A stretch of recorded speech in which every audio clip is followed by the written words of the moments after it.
Je suis heureux de vous retrouver pour cet épisode. Souvenez-vous, la semaine dernière, je suis parti rendre visite à une tribu Hmong. Malheureusement, ils ne m'ont pas accepté auprès d'eux. J'ai suivi une piste très dangereuse pour tenter ma chance dans un autre village Hmong perdu en pleine montagne. Bonjour à tous et bienvenue dans ce nouvel épisode en Thaïlande. Aujourd'hui je suis chez les Hmong et on va chasser le cobra avec mon pote. Ça va être encore une expérience complètement dingue et unique. Go! Go! Hunter! Bienvenue dans ce nouveau épisode. Ça change de la Normandie.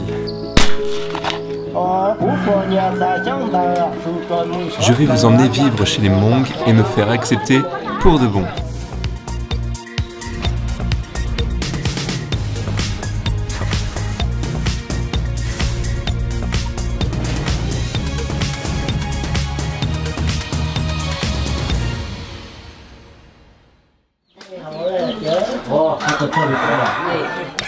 My pet. My pet lock. Ouh là là là là là là là là. Ah. Oh. Very good. Le Phật làng hả? Chỉ ở bên Thái. Pet, tu vois. Trop épicé pour moi.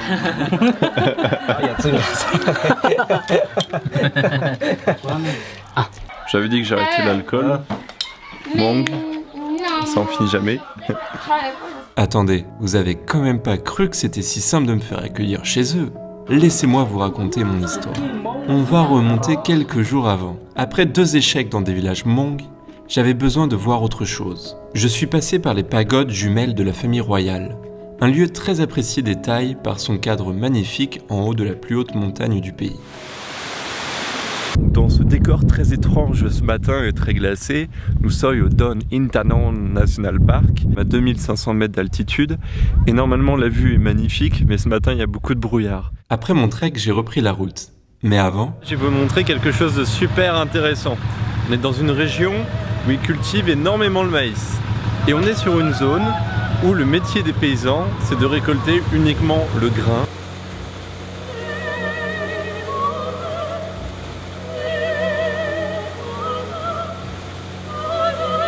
Cette machine permet de retirer toute l'écorce de l'épi et puis de récolter uniquement le grain. Et ça va super vite. L'agriculture, la pêche, ce sont des domaines d'activité où je prends particulièrement plaisir à filmer parce que ça change d'un pays à l'autre et surtout les techniques et l'ambiance.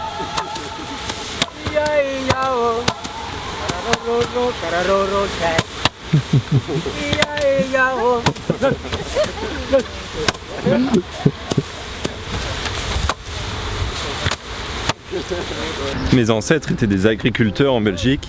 Malheureusement, je ne connais rien du tout à l'agriculture. Mon père a évidemment voulu m'enseigner.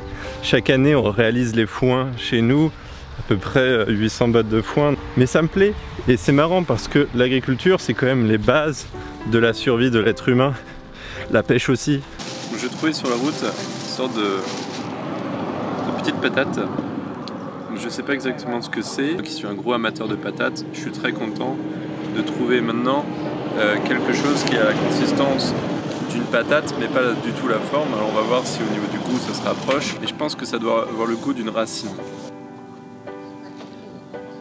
C'est très sucré, mais vraiment très sucré. Ça a été cuit sur de la braise et ça j'aime bien. Donc c'est comme une patate au barbecue. Son goût sucré me dérange un peu. bon allez, fini le suspense. Direction un nouveau village Hmong à travers cette magnifique route remplie de tournesols mexicains.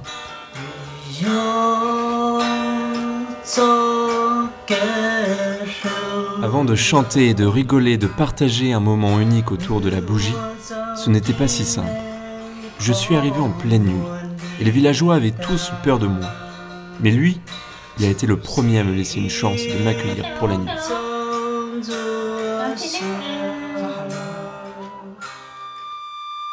Je n'ai pas sorti ma caméra au début, j'avais besoin de construire une relation saine et amicale avec eux. Et puis d'un coup, l'électricité est apparue pendant 20 minutes. La télé a subitement anéanti cette petite ambiance familiale. Après une nuit très froide à ras-le-sol, il fallait que je fasse mes preuves. J'ai proposé de travailler avec eux dans les champs.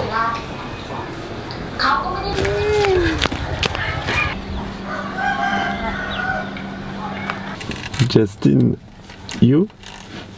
คุณชื่ออะไรครับ เจ้าอย่าตา อ๋อเจ้าเลียตาผมชอบอยู่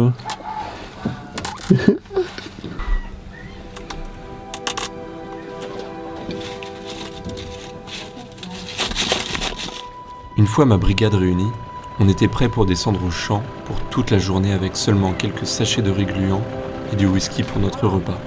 À ce moment-là, j'ignorais totalement ce que j'allais endurer et faire. Je ne pouvais plus revenir en arrière.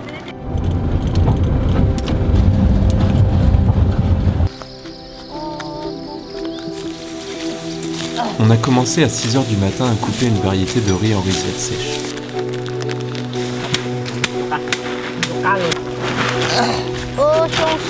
Et puis après, il fallait le battre pour récolter le grain.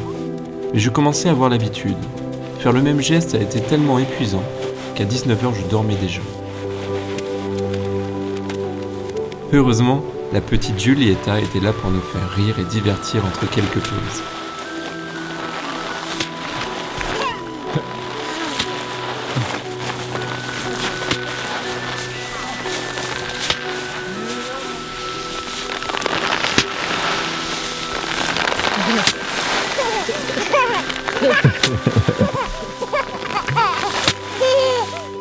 Le lendemain, je suis courbaturé de partout. On me propose de partir à la chasse. Rendez-vous à 6 h chez Paul pour récupérer une poule, notre appât. คุณชื่ออะไรครับ ชื่อเพาะ Paul Paul เพาะ Oh Et non, ce n'était pas des croissants au beurre bien chaud. On a la poule, le pétard, la route en ambitieux état et le fusil encore chargé. Alors, c'est pas la 22 long rifle, mais plutôt une carabine artisanale qui a servi à la guerre d'Indochine. Et oui, souvenez-vous, lors de la décolonisation entre 1946 et 1954, les Hmong qui occupaient une partie de l'Indochine et Cochinchine étaient à nos côtés pour combattre le Viet Minh de Ho Chi Minh. C'est pour ça qu'il y a plus de 20 000 Hmong en France et dans nos territoires. Beaucoup ont été chassés et sont partis en Thaïlande. Notre pays a commis un sacré merdier. Oh j'en chie. C'est seulement 20 minutes qu'on marche. Et en fait on marche en descente du pan de la montagne. C'est vraiment pas évident dans les grandes herbes. Bon, c'est super dur, là, j'arrive même pas à monter.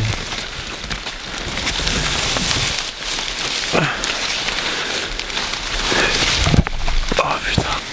Il y a vachement de dénivelé. C'est ça qui rend le chemin difficile, ce n'est pas le feuillage. Parce que je ne sais pas encore. Ça se trouve, c'est moi la proie. Je ne pense pas. Mais on sait jamais.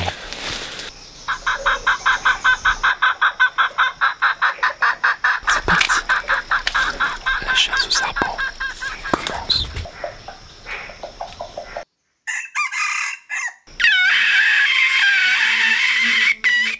Bon, Brigitte ne s'est pas fait dévorer. Alors nous repartons bredouille dans notre petit village.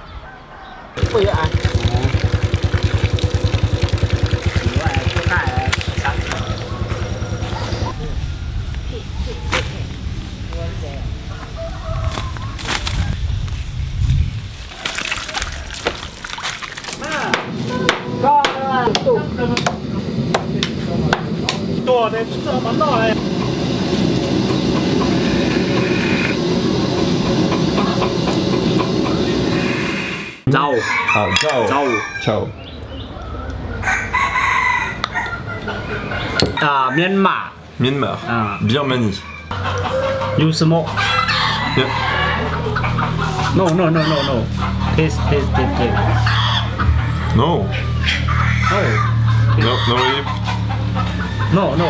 Yeah. Tu coupes ici et tu aspires là. No cigar. Un autre cigare. No cigar. Ah, ok. Alors c'est pas du tout un cigare. Okay, j'avais fumé ça comme un cigare. Yes.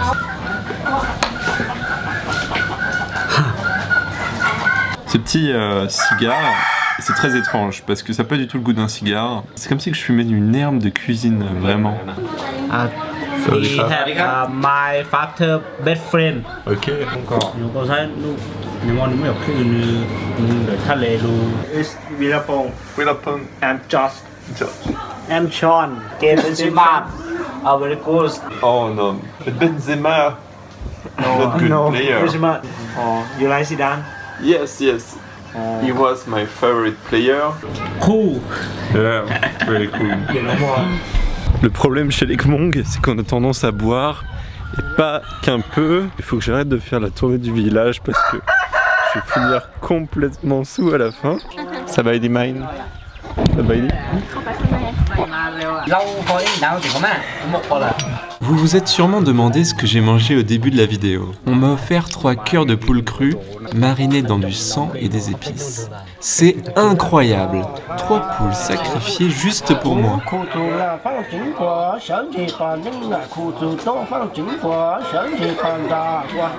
J'ai réussi l'impossible, je suis la bienvenue chez eux.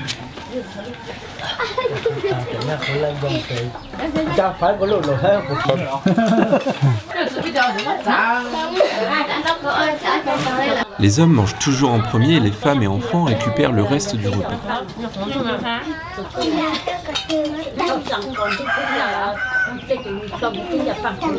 Très sympa de découvrir leur culture qui est très différente des Thaïs et aussi des Karens, de toute ethnie différente en Thaïlande. Donc je pense que je vais quitter aujourd'hui le village pour aller voir d'autres ethnies.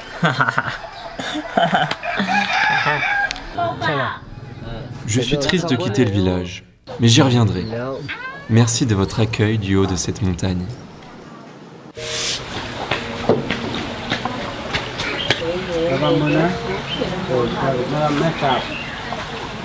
Et puis, très rapidement, je suis tombé chez les Kayennes, une des tribus persécutées par le Myanmar. Ici, les villageois n'ont pas encore obtenu un statut de résident. Ils sont néanmoins accueillis comme des réfugiés politiques. Mais que cachent-elles derrière leur beau sourire? Ils et elles ne possèdent rien. Les Thaïs exploitent leur tradition pour en faire un zoo humain. Néanmoins, une association Karens du même groupe ethnique prend en charge le village car, comme moi, ils ne peuvent pas acquérir des terrains ni cultiver. Alors les femmes tissent et les hommes bricolent.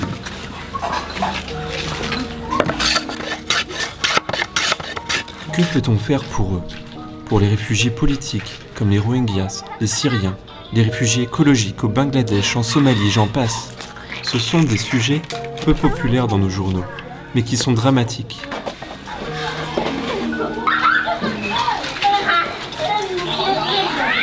Bouleversé, je pars me perdre à la frontière birmane. Eh bien, me voilà arrivé en haut de cette montagne, mi-birmane, mi-thaï.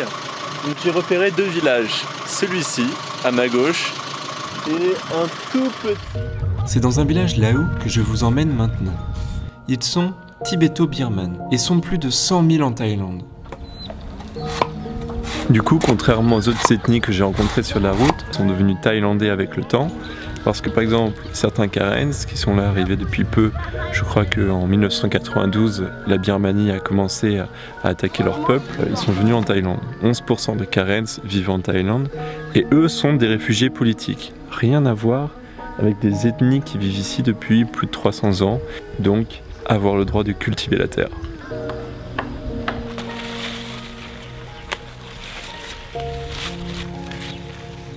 Si tu veux cultiver, il faut créer des terrasses pour rendre ça plus simple. Ça me rappelle le sud de la Chine et le nord du Vietnam, qui sont des provinces vraiment très similaires et qui partagent beaucoup de choses.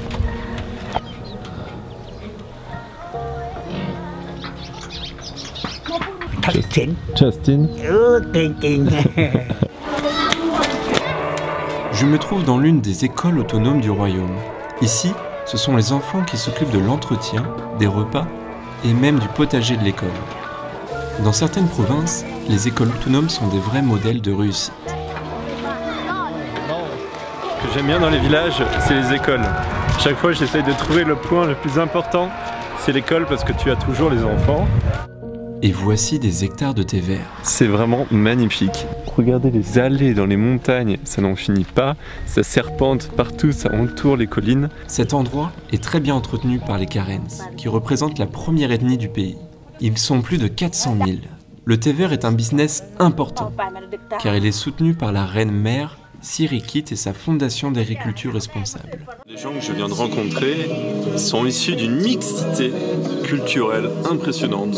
Ici c'est la Thaïlande et on rentre un tout petit peu en Birmanie. Il y a la photo du roi partout, de l'ancien et du nouveau roi. C'est pour montrer aux Birmans qu'ici c'est encore bien la Thaïlande.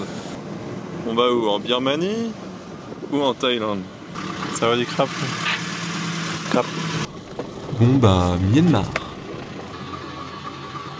สบายดีไหม ไปไหนครับโอ้ยาวเลยคราวนี้ไม่ได้ครับเส้นนี้ไปไม่ได้ครับ ไม่ใช่ ไม่ใช่ครับต้องกลับทางเดิมครับคุณจะไปไหนครับ ผมคนตาต้น โอ้ฝรั่งครับ ตาต้นไม่ไอ้ ใจเย็นครับจะไปไหนครับ ใช่ จ้าครับท่าตอนมีไหมท่าตอนอ่ะเขาจะลงไปไหนท่าตอนนะครับแคมป์เมียนมา เนียดมาก เมียนมา Gun dangerous yeah okay no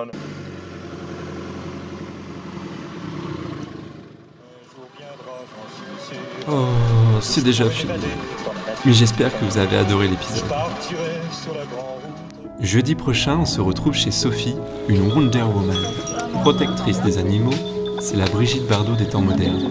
Elle m'accueille chez elle pour une journée incroyable en compagnie de ses animaux, dont 3 éléphants. Le lendemain, je la suivrai avec son association ABCD pour tous, en pleine action dans des villages très pauvres, pour distribuer des provisions, des couvertures et des peluches pour les enfants. Rendez-vous jeudi, car la découverte du monde n'attend pas.